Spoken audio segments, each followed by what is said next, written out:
think we're starting to see a recovery in some of the sectors that had been disrupted during the pandemic. So, for example, tourism is starting to recover, which is starting to get some of the numbers back on track. There's starting to be, a full return to, for example, school, which has removed that disproportionate care burden that women were previously facing. So we're starting to see things get somewhat back on track. But what it does mean is that we still have lost an entire generation on the road to gender equality, and essentially progress has stalled if we looked at the last few years. Well, one of the really stark conclusions from the report is that it is going to take a full 131 years to close the gender equality gap. Why so long? In part, this is due to the pandemic. So pre-pandemic, it's not necessarily that much better, but it was about 100 years. And that's that additional generation that's been added with the 131 years.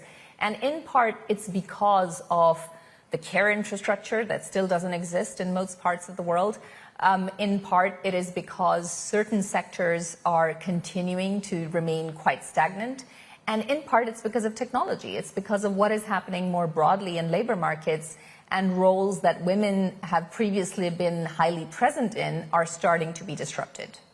Well, you mentioned the impact that the pandemic has had, but I thought it was interesting that if you go back to your first report in 2006, even since then, parity has only advanced by 4.1%. So there seems to be deeper structural issues at play here as well.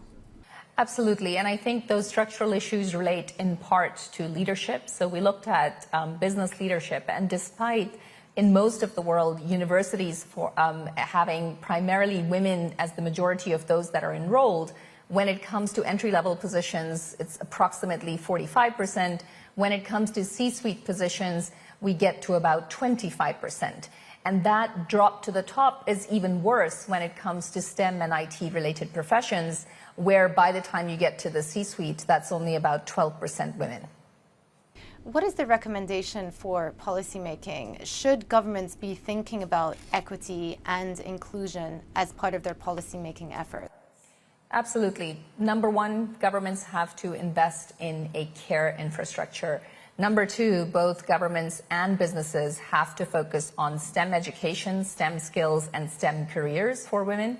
And number three, all businesses, all employers have to look at creating more gender equal hiring, retention, and promotion. Those are three things that could accelerate getting to parity within our lifetimes.